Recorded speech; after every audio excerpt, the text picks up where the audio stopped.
kan gelama ma ilai. Eh, aku kira belum mulai. Oke, halo semuanya, assalamualaikum warahmatullahi wabarakatuh. Balik lagi bersama aku, Lia. Oke, gimana kabar kalian semua? Semoga sehat-sehat ya guys, manapun kalian berada. Semoga sehat walafiat ya guys ya. Oke, aku baru banget pulang. Aku nih tadi habis pergi ada say something ya kan, say something. Jadi aku pergi pagi tadi, turun ya kan, dan semoga doain aku lulus ya guys ya. Oke, kali ini aku akan membawakan cerita tentang legenda atau mitos lagi dan lagi ya kan. Karena banyak banget permintaan dari kalian. Ada permintaan dari orang Ketapang, orang Sanggau, orang Batu Layang ya kan. Besti-bestiku jauh-jauh banget ya. Tapi deket juga sih, kalau ke Pontianak mah paling 1-2 jam guys. Jadi mereka itu pada request, Kak, Padang 14 dong Kak, Padang 12 dong Kak. Dan kemarin dari semalam aku observasi juga ya kan, dan sudah ngumpulin beberapa rangkuman yang bakal aku kasih tahu ke kalian ya kan. Check it out. Oke, Padang 12 atau Padang 14 itu adalah cerita atau legenda mistis yang paling terkenal di Kalimantan Barat ya kan, tepatnya di Kabupaten Ketapang. Mana nih, ayo orang Ketapang mana nih, komen dulu ya kan. Oke, aku rangkumin ya. Di mana letaknya? Di Kecamatan Kandawangan, Kabupaten Ketapang, Kalimantan Barat. Bentuknya itu seperti kayak padang luas pada umumnya ya, padang luas pada umumnya yang panjang membentang. Dia tuh berisi ilalang, pasir, pohon pinus gitu. Pokoknya ladang deh, ladang. Kalian tau ladang kan? Di mata orang biasa itu cuman kelihatan kayak tanah kosong aja, tanah sepi itu, nggak ada apa-apa, nggak ada penghuni atau kayak gimana pun. Dan konon dulunya ada kota biasa di sana ya kan, hidup orang normal ya kan, ada rumah, ada perkampungan kecil di situ di zaman penjajahan Belanda, dan terancam ya kan, terancam oleh penjajahan Jepang waktu itu. Serang tuh sama penjajah Jepang. Oke, dan di sana itu ada juga tokoh sakti untuk menyelamatkan tempat itu. Makanya tempat itu tiba-tiba hilang ya kan, kota gaib lah kalau kita bilangnya. Terus, menurut cerita-cerita rakyat pada umumnya ya, di sana tuh katanya ada kota gaib yang sangat-sangat maju dan juga super mewah. Jadi yang nggak ada di Indonesia tuh mungkin di sana ada kok yang bilang ngelihat kereta cepat, ada yang lihat lift tinggi, pokoknya banyak deh yang nggak ada di Indonesia tapi ada di sana guys. Nah, yang menurut yang punya mata batin ya. Terus siapa aja sih yang bisa ngelihat Padang 12? Nah, menurut orang Kalimantan itu ya, apa kan sampai viral juga kan di aku juga. Nah, dulu tuh ada cerita rakyat, katanya ada seorang bapak-bapak ya kan, jualan dan dikasih kunyit sama penduduk. Katanya ada orang lagi nanem di situ, jadi dikasih lah kunyit nih bapak ini nih. Ya udah diterima aja dong, diterima aja, pulang ke rumah. Kalian tahu nggak jadi apa? Jadi emas. Nah, itu cerita yang sampai ke sini ya guys ya.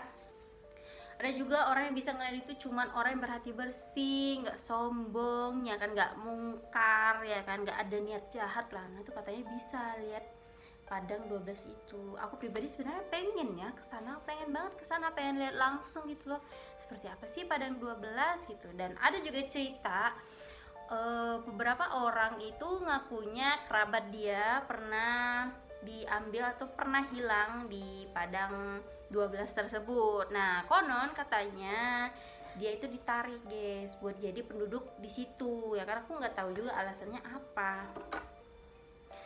Cerita-cerita mistis yang sering diceritakan adalah ada orang yang merasa masuk ke kota ramai, melihat rumah, toko, kendaraan, lalu lalang, diajak makan lalu istirahat. Tapi saat sadar mereka lagi sendirian di padang ilalang tersebut. ngeri juga ya kalau misalnya kita ya kan diajak makan, makanannya enak, suruh istirahat ya kan di hotel mewah, tiba-tiba bangun di ladang kan, aduh. Terus ada yang pernah denger juga atau ada orang lewat denger ada kereta api, katanya ada suara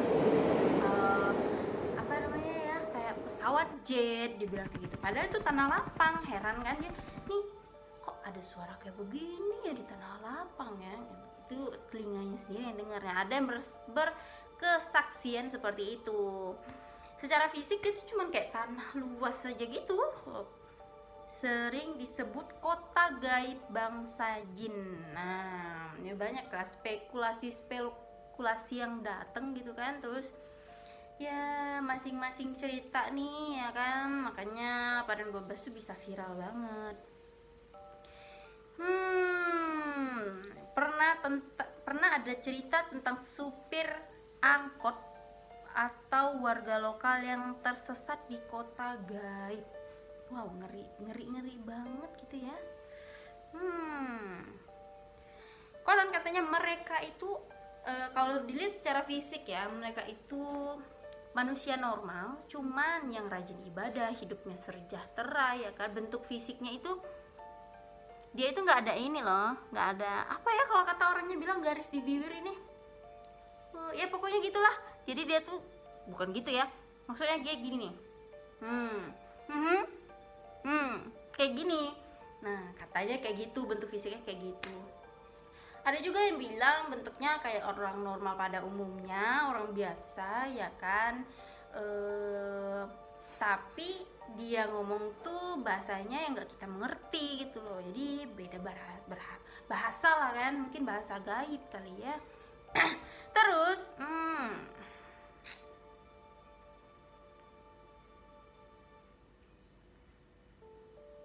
nah, di Piltrum ya, mereka itu nggak punya belahan antara hidung dan bibir. Nih, ini namanya Filtrum guys. Jadi kayak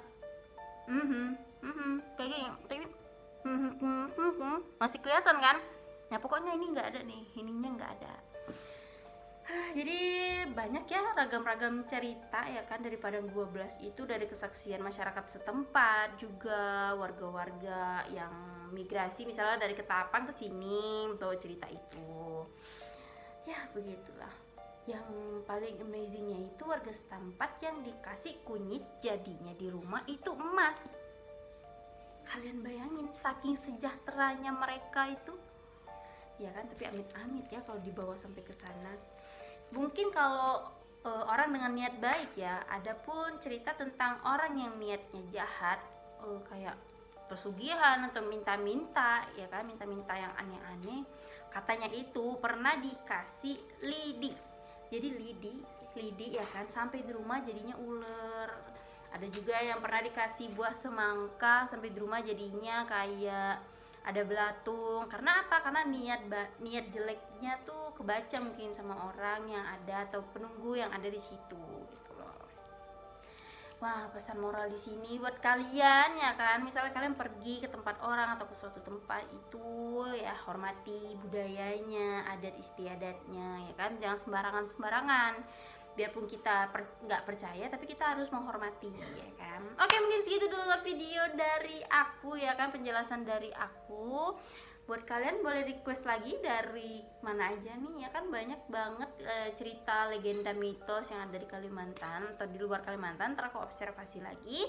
Jangan lupa like, comment, and subscribe. Tungguin konten-konten seru aku apa lagi dan cerita seru apa lagi. See you next video. Bye bye.